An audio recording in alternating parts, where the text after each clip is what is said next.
Hello, friends. Sleep Tight Stories, Sleep Tight Relax, and Sleep Tight Science are now available to play on Story Button, the device that makes it easy to listen to our shows and more without having to use a phone or tablet. This month, you can save $10 at storybutton.com when you use the code SLEEPTIGHT. Story Button, the home of imagination.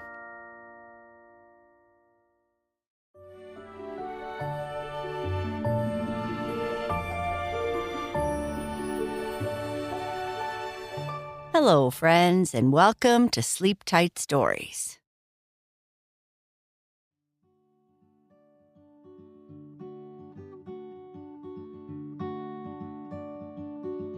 This story is about a dog named Princess.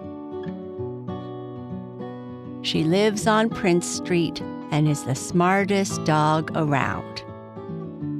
Princess's owners say she is the most beautiful dog on Prince Street, and she humors them, but she prefers not to be judged by her looks.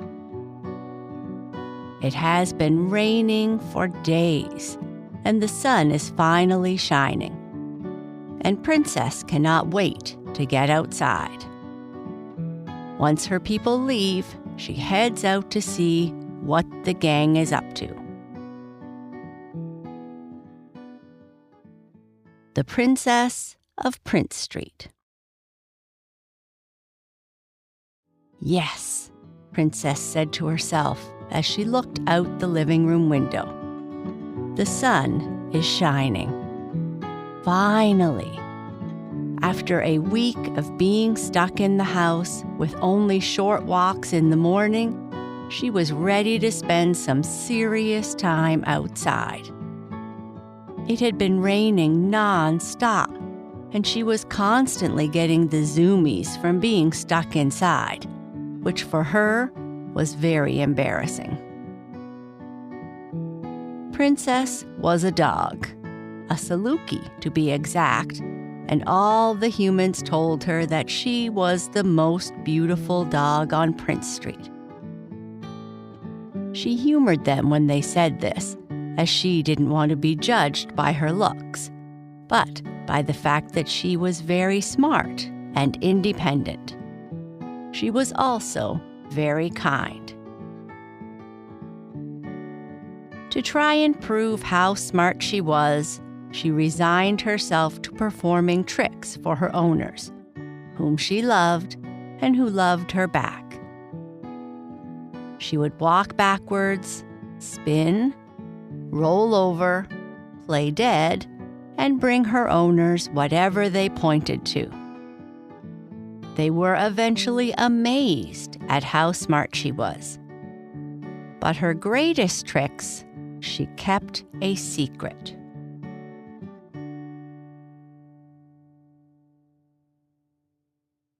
Princess lived in an old manor house on Prince Street.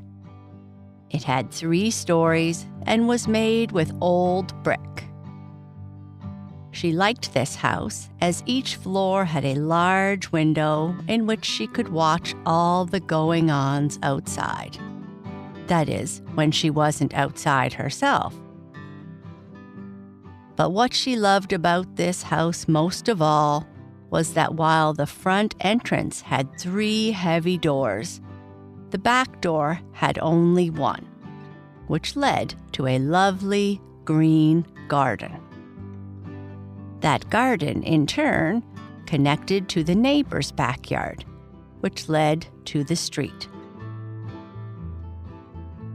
This door was the subject of one of her greatest tricks. Her owners were both very busy and not often home. Some dogs don't like being alone, but this suited Princess just fine. When the sun was shining, she always found things to do and dogs to talk to. Her owners didn't know this, of course, and were often mystified as to how she could be covered in dirt from staying indoors all day. They had sworn to check the old house for a dirty spot, but never had the time. Of course, they certainly didn't realize that she often left the house, or had the ability to do so. They once suspected, but believed that the back door must have been blown open by the wind.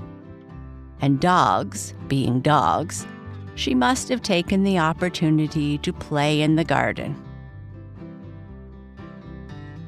On that occasion, Princess wasn't just covered in a little bit of dirt. It had been raining outside, and when she came home, she was soaked and muddy. Unlike Princess, her owners don't like the rain or mud. Something about it ruining their white sofa? So Princess didn't go out in the rain ever again. Otherwise, her owners might learn about her secret. But today was a beautiful day. A perfect day, in fact. Princess jumped off the chair at the second-floor window and, tail wagging fiercely, rushed to the back door. She stood up on her hind feet, pushed down on the door handle, pushed hard, and opened the door. The door then closed behind her as she walked out onto the back porch that led to the garden. While the garden was surrounded by a high fence, there was an old gate that connected to the neighbor's backyard, which she hurriedly pushed through into the neighbor's garden and eventually out onto the street. Freedom. Many days Princess would roam the neighborhood, talking to dogs as she went, smelling all the interesting and to humans disgusting smells. But today, she was running towards the park at the bottom of Prince Street, where she was going to meet with the gang. "Good morning, Sarge," Princess said. "Beautiful day, isn't it?" Sarge was a German shepherd, and by sheer size and force of will, the de facto leader of the gang, and all the dogs in the city. Not bad at all," he said in a deep voice. "Hi, Princess. Isn't it great to see the sun again?" chirped Lucy, a corgi, and definitely the most fun-loving dog of the group.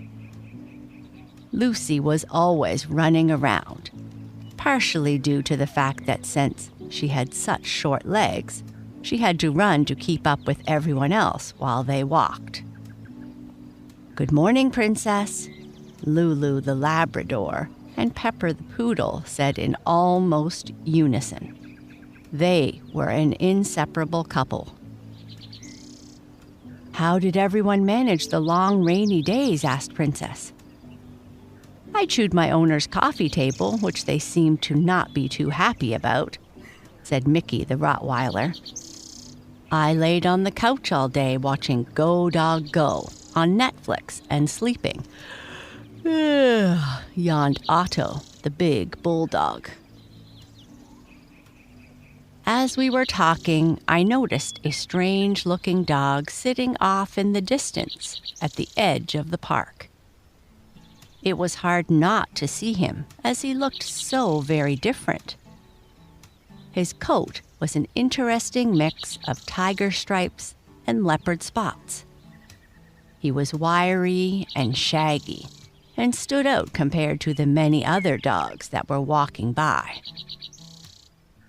Sarge noticed him next.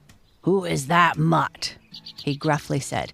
"Oh, he certainly doesn't look like a purebred," Lulu said. "Nope, he certainly doesn't look like he's from around here either," agreed Otto. "He must be from away." "Yes, he's certainly not an islander," said Mickey, as Lucy ran in circles around him, barking happily. Maybe we should invite him to join us to have some fun, said Princess. I mean, if he is from away, shouldn't we be making him feel welcome? I don't associate with dogs so unfashionable, said Pepper. Besides, our gang is big enough already, added Lulu. All the gang barked in agreement. Well, I don't think that's right. We should be nice to all dogs we meet, no matter if they are like us or not. There is nothing wrong with being new and different, Princess said. I'm going to go over and say hello. The rest of the gang sat and watched with disapproval as Princess trotted over to greet the new dog. Hello, my name is Princess, she said as she gave him the customary sniff. I saw you sitting by yourself over here, and I thought I might come over and say hello. You are new around here, aren't you? Yes, I am. I arrived just a few days ago, he said. Oh, and I am called Ignatius, by the way. Hi, Ignatius. Nice to meet you, Princess said with enthusiasm. Thank you for coming over to talk to me. It's hard to meet new dogs when you arrive in a new town, Ignatius said. Your friends over there don't seem quite as welcoming as you are, he continued.